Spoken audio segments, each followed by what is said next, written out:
Pero kaya ba mo ba, ang kapoy na ba yun kayo sinuod lang? Pagani ko na ako magstorya, noon sa man taon mo eh. Di ba, ako, magtanaw ko sa mga taong gaantos. Kapoy kay tanawon. Di ko ganahan nga, mao maning mag-uol kaayo ko. Mag-uol kaayo ko. Kaya ang atong administrasyon, under kang bangag, way laing gihimo ba? Way laing gihimo. Giuna lang niya ang iyakang perpetuation sa ilakang termino. Murag tan-aw na ko ingana eh. Kinagsugod na kadtong unsa. Kadtong nagpadagan sila People's Initiative, tagaan nila kwarta ang tao para papirmahon dito murag some sort of similar dito sa plebiscite nga oy pwede na nato i-extend ang termino anin tawhanan eh. Mao na kami una dito sa Davao ni react mi kay di man mi gusto kay o gusto pa na sa among amahan noon sa pagkaniadto gibuhat na unta namo na pero akong amahan abogado. Ang core sa pagkatao sa akong amahan ang konstitusyon sa Pilipinas. Mo nang gibadlong naman pod gyud namo. Nagkadtong 2016 mudagan siya. Yung na namo nga ayaw na. Kibaw makita man namo nga unsa kagubot ang politika gyud Pilipinas. Mo bitaw na karon nakakita gyud ta og panghitabo, nagay panghitabo nga giubanan sa kong igsuon si Bongbong Marcos pagkahuman, iharap po di ang kalaban. Unya, gikan adto, pagsugod pa lang, kibaw ba mo, nakabantay ko nga magkandalitsi na gyud tong unsa, kaning termino sa presidente. Kadtong gibuhian nila nga alleged narco-politician si Laila de Lima. Kaya unang-una, balikan nato ang plataporma ni former President Rodrigo Roa Duterte, drugs and corruption. Unya tan-awan ninyo karon unsay nibalik. Nibalik ang drugs, nibalik ang corruption, insurgency, ang mga bata nga sayang kaayo nga naon tay utok nga pwede ni pasudlon og gobyerno, mga idealista unta. Patrabahoon nimo, manaka na og bukid. Tanang problema nga nawagtang na unta, way laing gibuhat ning bangag nga presidente, giuli ra niya tanan. Kay ngano? Kay tan-aw niya maoy mahimo niyang kauban para lang wa say kontra. Nga akong igsuon, gagitan-aw niya na kontra, wa man pod minang hilabot nila. Gi-endorso gani sa sakong igsuon para mahimo siyang presidente. Pangutan-on ta mo Cebu. Kana si Bongbong Marcos, mudaog na diri sa inyong probinsya kung wa na siya gi-endorso ni Inday Sara.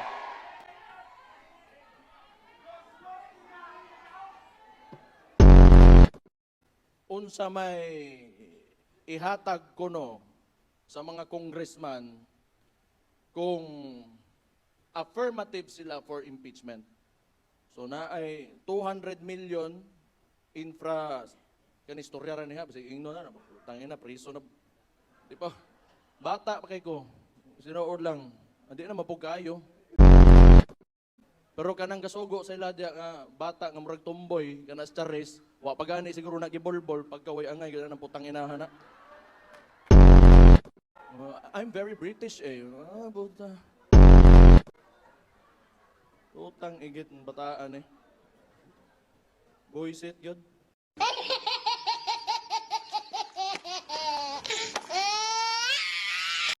Ang kada congressman kuno, ibutang natos kuno ha, kaya basi ingno nila nga maogi na kuno, 200 million infra projects. Oh, okay? 3 million per month in 12 months. Unya, 20 million cash. Kaning 3 months per month, MOO ini. Kaning 20 million cash, murag upfront na, lump sum na hatag. So maoning madawat ko no, sa mga congressman nga moboto og yes to impeachment. Oh my gosh! Ay, unya na, bana kay ka. Karon og kwentahon nato ba? Kwentahon nato. Kaning 200 million infra projects will amount kung 200 ang ilang ginaingon because that is what they're claiming. 40 billion pesos na. Kaning 3 million per month times 12 months, 7.2 billion. Okay? Kaning cash nga diretso ihatag as payment siguro to say yes for the impeachment, 20 million for 200 congressmen. 4 billion pesos. Ang grand total ani 51.2 billion. Oh my gosh! And all for what? Kay gatong murag tomboy nga wa pagibolbol, nahadlok sila ato.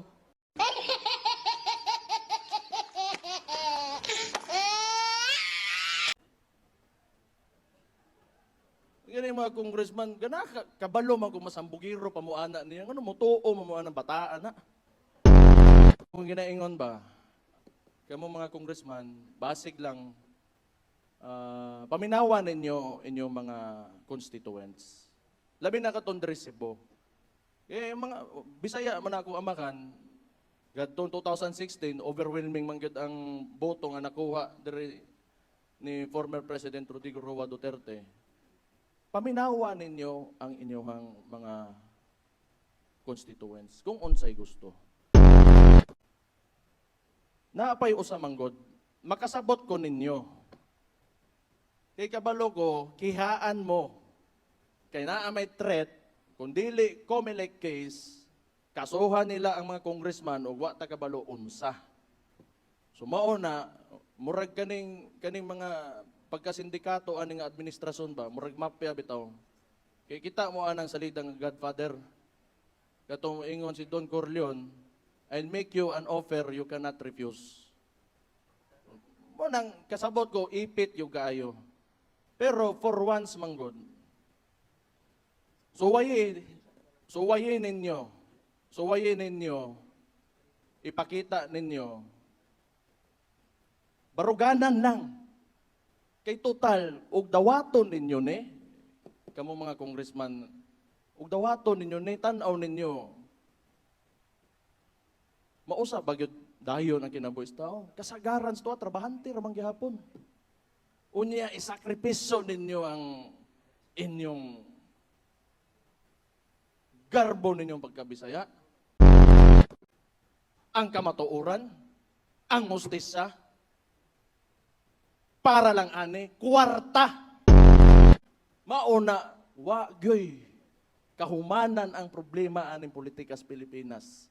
Kay puro transaksyon. And for once, I ask you, ipakita ninyo sa inyong mga constituents nga bisang pagwa mo'y kwarta, kaya ninyong parugan ang prinsipyo ninyo. Swerte ko sa Davao. Kaya akong amahan, wa gianad ang mga Dabawin nyo nga pag-abot sa eleksyon, gatag-hatag o kwarta. Mo na hantod garon, wa man ko ilaing pangampan nga sa Davao.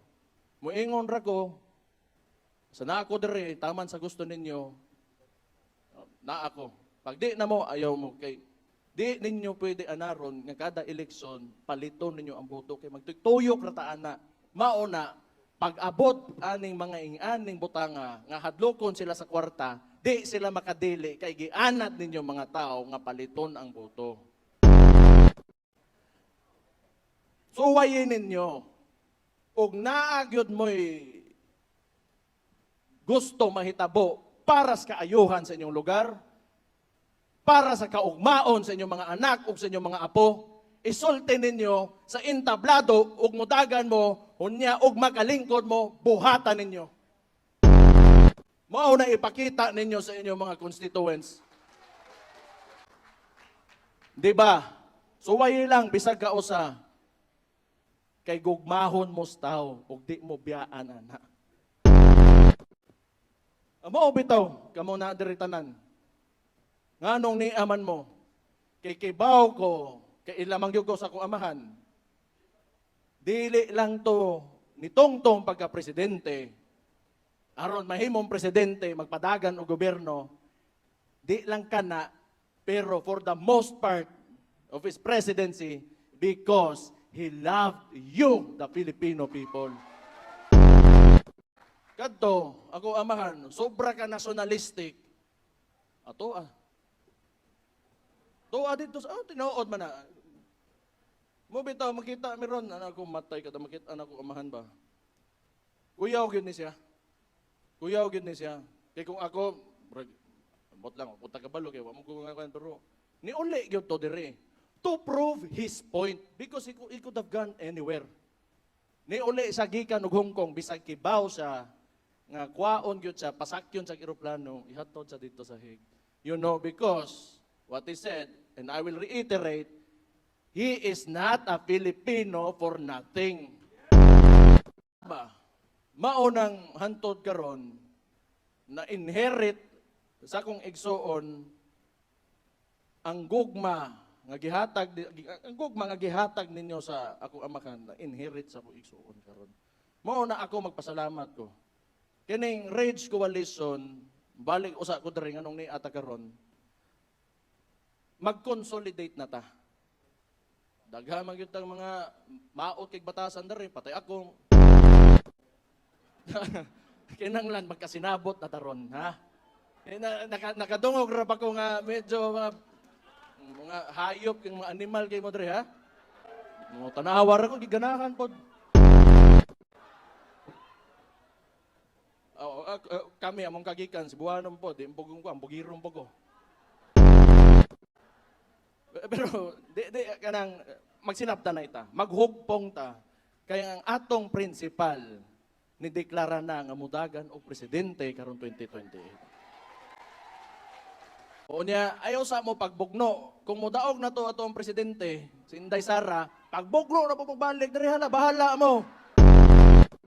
Ako'y mag-referee ninyo. Niya, tagaan tamog trophy pagkahuman. Ay, second place, first place, third place. O, siya ron kunita. Pero maghugpong ta. Daki nang lang magkasinabot ta. I-set aside sa nato mga pagkahilas ba? Bitaw, paminaw mo ko. Okay, ato tininuod man eh. Kinanglan gyud ta mulihok na karon. As early as now, manglihok na ta. Unya, unsa may kontra gyud nato? Ang kontra nato, di nato gunit ang mainstream media. Pareha bitaw nakikita bitaw ko gani ha sa audio ABR presentation. Itong baha sa dire, grabe man day kaayo. Karon kita, wa man gito. Mura man kanang gi-downplay man nila ang kagrabe sa nahitabo diri sa baha sa kuan. Sa Cebu, wa mo kitaan ang nanggawas na sa mainstream media naa, but partial.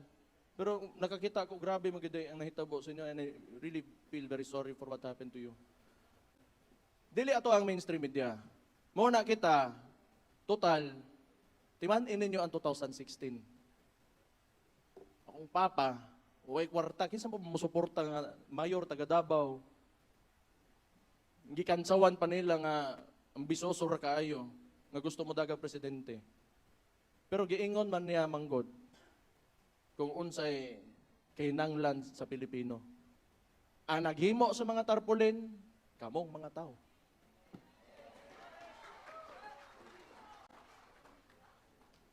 Ang nangampanya niya, kamong mga tao. Ang ninggasto og pagkaon, ninggasto og gasolina, kamong mga tao. Unsay style sa kontra. Kay nomdo mo, mao lang gihapon karon. Puro pang daot lang gihapon, unya makakitag plato gani, butang ag tubig dito mo inom.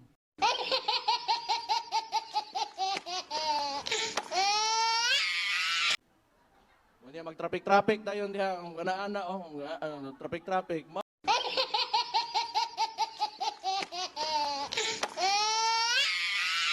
Uy, tama dahil. Muriak na po ni Malacanang. Mo ni akong gusto. Ikapoy, makuha na nila eh. Ni-react na ito si John Vic Remulla nga, pisot ko no ko.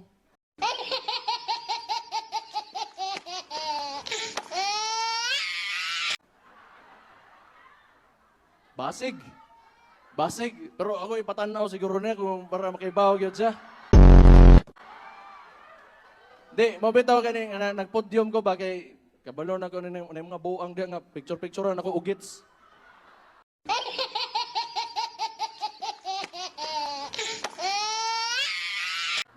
Still lang yun yung mga yun yung mga DDS yun na mga wag yung may buot ba.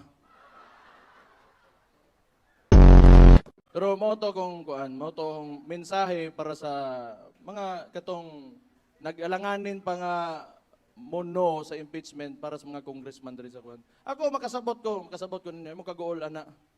Pero ako to makasabot. Ang problema diha, makasabot ba ang mga Cebuano sa inyong pilion nga desisyon? Mora gyapon, namoy kwarta. Ani mo guni, cycle man cycle. Namoy kwarta, kadawat mo. Di, sunod eleksyon, malit na po magboto. Unya, kay ang mga Cebuano, maka Duterte man kayo. Ang imong giginansa nga dawat imong kwarta, dungag ka, malugi pag ikag samot. Suway daw. Ay dawatan ang kwartahan niya, barugi ang kagustuhan sa mga Cebuano. Sama sa ingon ni Mike ba nga, diktadorya man gyud ni. Diktadorya man gyud ni. Ang problema lang, ang amahan, hawd, bright o niya, kontrolado kaayo tanan kani adto. Kani, matod pa sa iyahang igsoon, adik, kaning junior. Mo na, ga-attempt siya ka mahimo. Kaya ba magod mo? Kini mong tawhana ba? Sa iyakang pagka-adolescence ba? Diktador maguna siya. Iyang amahan. Maunay nakitaan niyang politika. Maunay na porma siyang hunahuna nga pag siya mahimong presidente, maupo iyang sundugon. Wa may naibawaan. Munang pagpaminaw, ako nagyog ko'y paminaw ani niya nga naagyo na kalagot sa Pilipino ning tawhanan ni. Inga anong pasagdan man na nimo mag-antos mga tao in taon. Presidente pagyug ka. Naanay kalagot sa mga tao na kay gipahawa sila eh.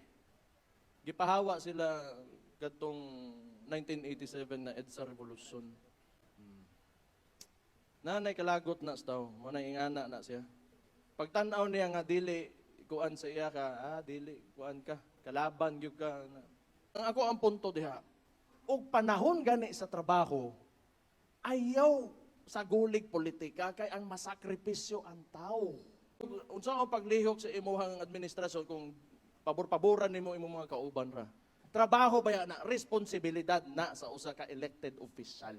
Ang politicking is not part of the duties and responsibilities of an elected official. Unya unsay gibuhat aning Bongbong Marcos?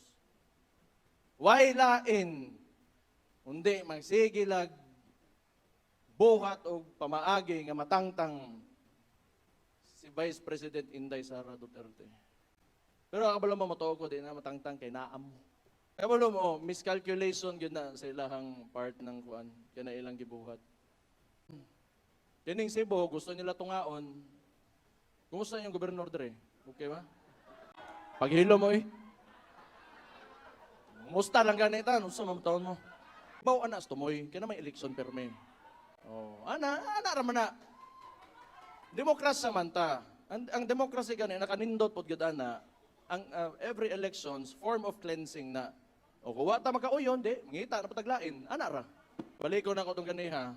Imagine they are going to spend more or less 51.2 billion pesos sa ingon-ani nga sitwasyon sa ekonomiya sa Pilipinas karon. Ug ihatag na lang na nimo pare atong nalitok ganiha nga tangtangon ng VAT. I-subsidize nimo ang transport industry karon. Nagkalisod ang tao. Diha ta nagka-problema. Pero unsa may tan-aw ninyo? Modaog si kuan? Inday Sara karon 2028?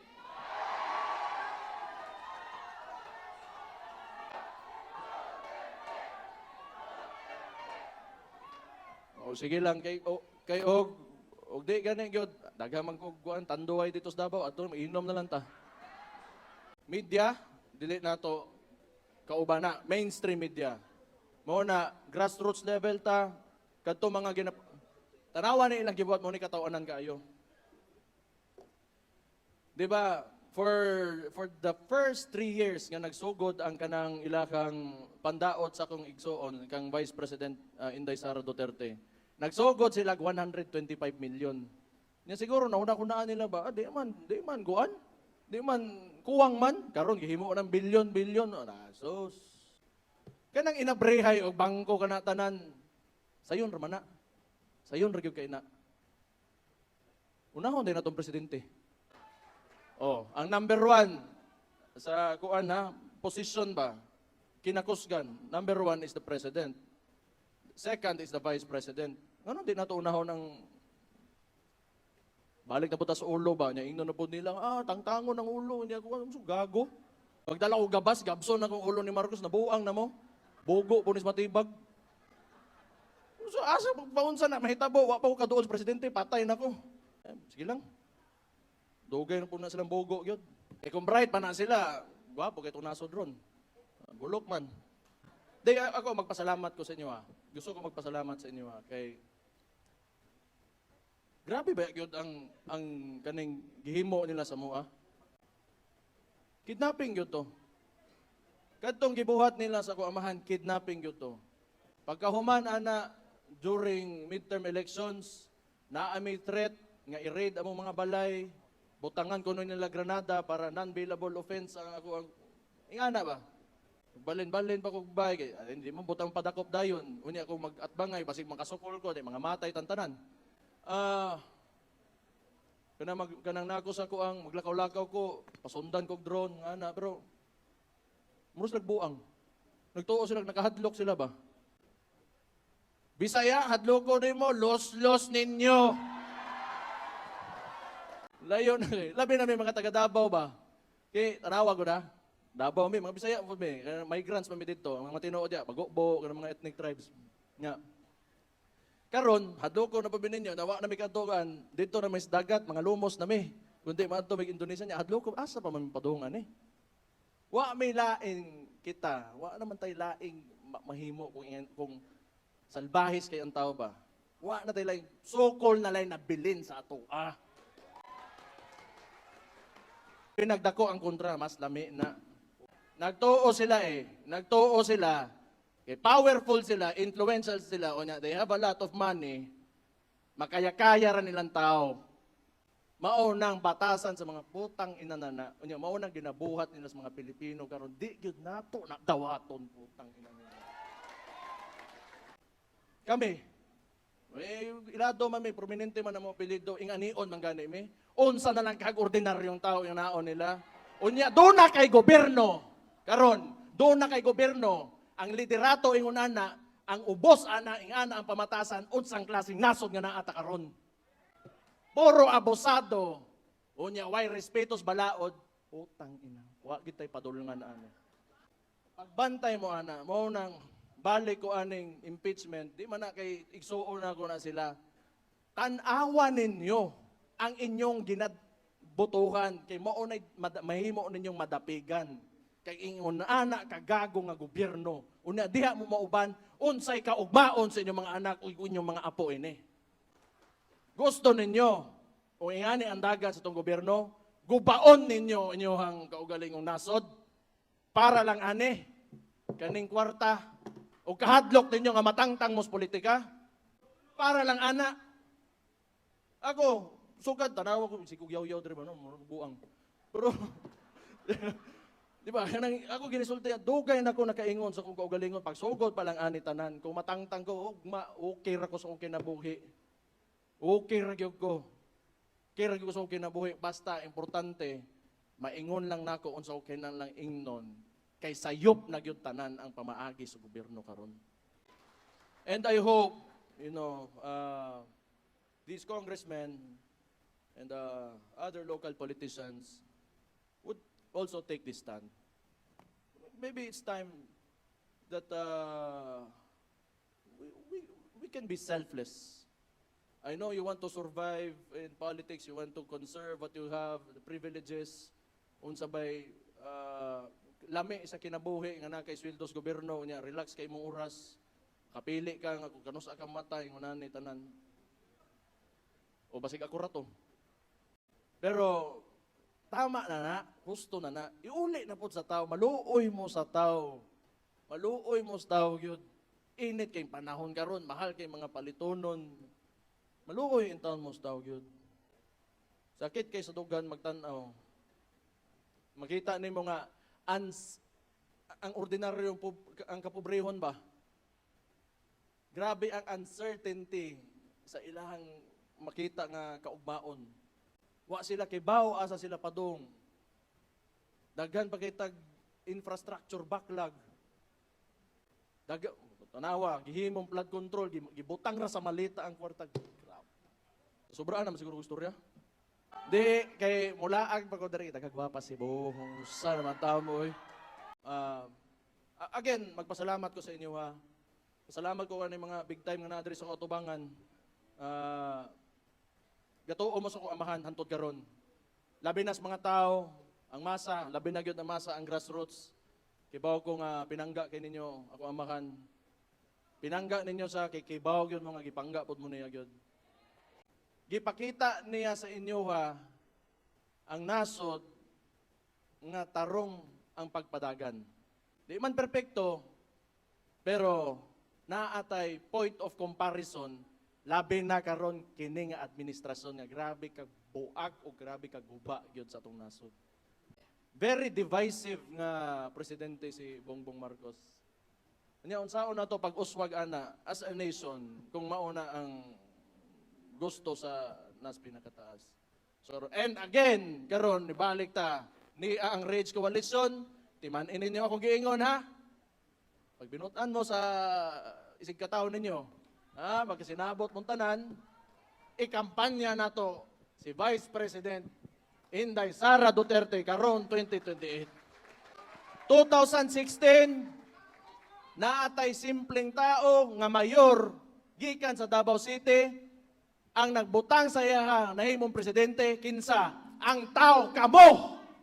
Pila ka gobernador, pila ka mayor sa tibuok Pilipinas lang ang niuban sa kuamahan ato.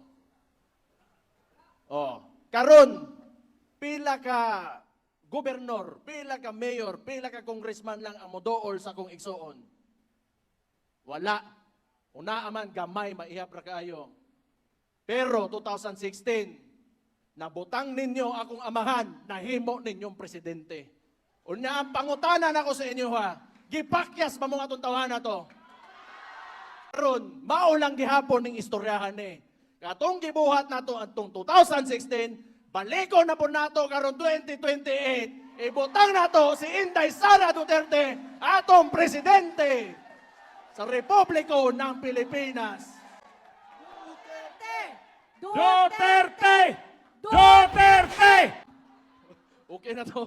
Basta ako, nalipay kay ko nga makakita ninyo dari kay usahay manggod ganang pareha to ba nga sa Luzon, di ta ka Bisaya ganin dari kay fights ba fights.